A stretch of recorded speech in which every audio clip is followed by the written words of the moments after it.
Welcome to the second lesson in the second section of our Unit 8 self-paced unit. This is 8.2.2 also, but this time we're going to be talking about the power to a power. So please make sure, as it says, you have your classwork notebooks ready and available, and here we go.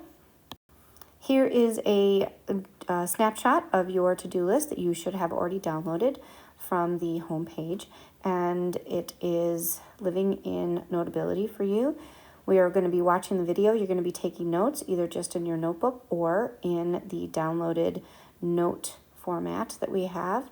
We're going to be working on the definition as normal, the examples, you coming up with a problem, and then when you finish all of that, you will come up to Ms. Brua and you will show us what you have, and then I will give you the second part of the R&P. You will do the second learning extension, and then when that is done, you will take a combined formative for lesson 1 and 2 for unit 8.2.2. One more. So hopefully at this point, you watched the video, you took notes, you've done all three of these, and if you have everything, you can come up and show me your R&P, or show me that to get your R&P, and then you can move on to the second learning extension and take the formative. Take a second to read our learning targets. The learning target in pink is our new one. I can apply the power of a power rule to exponents. Before we move forward, I would like you to pause this video and I would like you to do the scientific notation warm-up. It is important to continue to bring forward the knowledge that we have obtained as we're going through this self-paced unit. So pause the video, and when you are ready, you can come back and I will explain each problem with you. So the first problem asks, is this written correctly? Hopefully you know that the answer to that is a big resounding no. So this is not correct. And why is it not correct? It is not correct because the decimal needs to live after the first non-zero number. So we have to move that decimal between the 3 and the 5 and bring down the rest of the information. Now, we have a big number, we move to the left, we are making a big number smaller, which means we add the actual value of what we used to move to the existing exponent. So our new exponent would be to the power of 4. 3.534 times 10 to the power of 4. Moving on to problem 2, it looks like Ms. Brua did not do spacing correct, so this obviously should live up here, and it would look like that. Is this correct? Yes, this is written correctly. Our decimal lives after the first non-zero number, and we are using the multiplication symbol and base 10 to the power of 4. Now the green one, is this correct? This is not correct. No. For several reasons. One, this decimal must live after the 7. It has to be after the first non-zero number. We would remove that 0 when we rewrite it, so we have 7.5. The second reason this is wrong is we don't use this dot, we use the X. And then we made a smaller number bigger, so that's a negative movement, so we would subtract one exponent, so now it would become to the power of 4. If you got any part of this incorrect, please take some time over the next day or so and go back to your scientific notation information. All the way. We're also going to review the product rule, which you either listened to earlier today or possibly yesterday. Going back. Again, following the same structure as we just did, please take a minute to pause the video and complete each of these problems. I would love it if you would complete them in your classwork notebook or in your note section. So welcome back. When we simplify using multiplication of exponents, we take the same base and then we add the exponents. So that would become x to the power of 5. Moving on to the second one, 5 is a base. This is to the power of 1, as is that. So we have 5 to the 2 plus 1, which is 3. And then we have x to the 3 plus 1, which is 4. If you got any part of this incorrect, please go back and look at your notes from before. Here are a couple more challenging problems. Again, I would encourage you to pause this video and then come back and I will do an explanation for you. So welcome back. The first thing we're going to do is look at our x's. So we have x and we have 2 plus 3, which is 5. And then you can see we have y is isolated. So we have y to the power of 2. Then we're going to take a look at our z's. We have z to the power of 7. Moving forward, Hopefully by now you realize this 3 times 5, let's just rewrite it. Neither one of them are base exponent, so they are just going to be multiplied. And then we have x to the power of 3, and then we have y times y. So when we simplify all of that down, we end up with 15 x to the power of 3 and y to the power of 2. So let's move into our lesson for today, the power of a power to power, with note page. So when we take a look at something like this, what we want you to think about right now is when we have two exponents that are right next to each other, and they are separated by parentheses, what does parentheses mean in mathematics? Parentheses means to multiply every time. So if I had 2 like this, you know that you would have to multiply that to get 6. So when you're thinking about a power rule, an exponent raised to an exponent, because of this parenthesis, you're going to apply what you already know, which is the idea of multiplication. So we would have 3 2 times, and we would have 3 of those.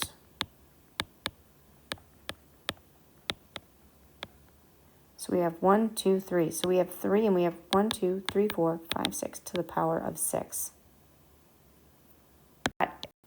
So let's break that down a little bit. If you take a look at this very first problem right here, we have 5 to the power of 2 5 times. 1, 2, 3, 4, and 5. And then we count up all of those exponents. We have 5 to the power of 10. So let's do it again. Our base is 2 squared, so we have 2 times 2, and we're going to do that 4 times.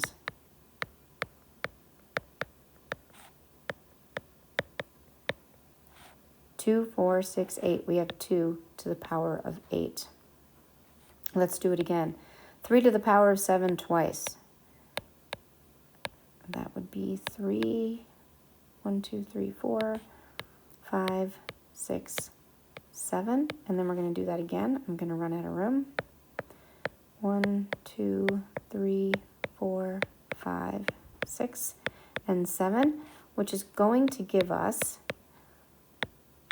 3 to the power of 14, if you count up all those 7s. Does it work with an exponent? Absolutely it does. If we have 3 x's being multiplied together, and we do that 5 times, we are going to get x to the power of 15. So one more try. Here's our expansion. We have x squared,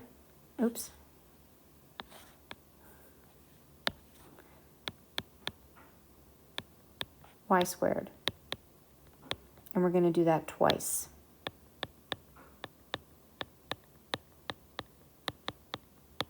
Which is going to give us x to the 4th, y to the 4th. This right here is what we're going to spend a little more time talking about. So what do you think about a problem like this? What would this look like? Do you want to make a guess? Why don't you make a guess? It would look like this.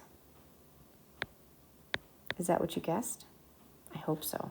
Look at so what's happening and what's our rule? And you can see that this is a note page in addition to other places that should have been some notes. The power to a power rule is quite simply the base stays the same and the exponents are multiplied. The base stays the same and the exponents are multiplied. That should be written down. And of course, for our purposes, it's never quite that simple, is it? So this goes back to the idea of distributing. When you have numbers that are living inside of our parentheses and they are raised to a power, each and every number or exponent must be raised separately. So I'm going to encourage you to write it out and to never skip your steps right now. So let's take a look at what this entire process looks like when we are using the power rule and distributing. So if we take a look at this 3, and we understand that we have to distribute that to all parts, or if if you take a look at this and you try to think about the fact that there's literally a separation between this problem and make it into two different problems, like I have down here, each of them to the power of 3, you would, as an interim step, get 2 to the power of 3, and then x to the power of 3, and then you could simplify that to 8x to the power of 3. This is definitely going to take some practice. This could also be a note page, as I have indicated right here. Back. All right, so this is also a note page, as you can see. What you're going to want to do is you are going to want to maybe do these along with me, maybe write them down and do them. I'm not exactly sure, but somehow you're going to have to process these. And I do see that some of my exponents ended up not scrolling as well as they should have. So we'll take care of that as we go through. All right, moving on. So we have the power to a power. We have 2 and 5, and they are separated by parentheses, which means it's multiplication. So we keep our base and we multiply our exponents. This is our basic problem. Okay? Now, this is going to be a distributing problem. Okay? So we are going to take the 2, and it's going to go to each one of these individual problems. I'm going to do this by rewriting. So I'm going to have x to the power of 3 raised to the power of 2 times y to the power of 2. So that's going to equal for me x to the power of 6, we're multiplying, y squared. Again, this is also distributing right here. This 3 needs to be up on the top. Let me rewrite that so it's not confusing. Alrighty, so here we go. I'm going to distribute this to each one and make 2 new problems. I'm going to have 3 to the power of 3 times y to the power of 4 raised to the power of 3. I have 3 to the power of 3, and then I have y to the power of 12. Now, 3 cubed is 27, y to the power of 12. Can I leave it as 3 cubed? You can, but you should know that it's 27. And please don't forget you can always use a calculator. All right, moving on to our last problem here. We have 3 pieces. We have our y, we have our x, we have our 5. This is when rewriting really works well. So I have 5 to the power of 4 times x to the power of 4 times y to the power of 3 to the power of 4. So that's going to simplify out to 5 to the power of 4. You can leave that. X to the power of 4 and y to the power of 12. So now what we're going to do is we are going to now put together the 2 rules. And what do I mean by that? I mean the product rule and the power rule. So when you think about this, what I want you to think about is something along the lines of combining like terms.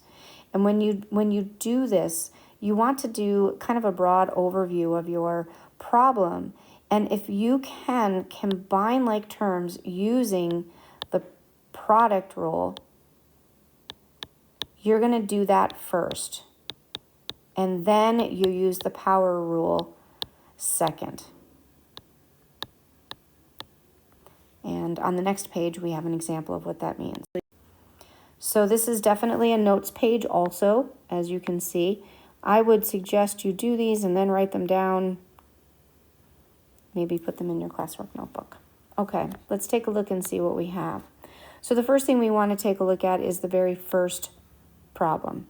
Do I have a power rule? Yes, here's my power rule right up at the top. But do I have a product rule first? I do. I have like bases inside of my parentheses. I can combine those first. So that's what I'm going to do. I'm going to take x to the power of 3 times x to the power of 2, which is adding the exponents. And that's going to be x to the power of 5. And then I'm going to rewrite my power. And then I'm going to apply the multiplication. And I'm going to have x to the power of 25. Okay, let's do it again. So hopefully you can see I do have a power to power, but I also have a product rule right here. So the first thing I'm going to do is combine like terms inside there, where I'm going to have y to the power of 4, and that's going to be raised to the power of 2. So my answer is y to the power of 8. I'm going to rewrite this problem coming up next because it did not scroll well. So I have 3x to the power of 4 times 5 to the power of 3. Okay, so what do we have here? We definitely have our power rule. Excellent. But we have 3 times 5, right? And then we just have this x. So let's redo it. I have 3 times 5. And that's raised to the power of 3. And then I have x to the power of 4 to the power of 3. So I have 3 times 5, which is 15 to the power of 3. And then I have x to the power of 12. All right, last problem. So do I have, gosh darn it, I'm so sorry that this scrolled over. Let me rewrite it to the power of 4. Okay, so I definitely have a power rule right here. And then I also have inside here only the 2 and the 6 because well, I guess no, that's not true. I have the x's, but not the y's. So let's rewrite the whole thing out. I have 2 times 6, and that's raised to the power of 4. And then I have x squared, right? Because it's x times x. Oh no, it's x to the third, because I have x to the power of 1 times x to the power of 2 to the power of 4. And lastly, I have y to the power of 3 raised to the power of 4. So what is that going to do? That is going to give me, I'm having some trouble, here we go.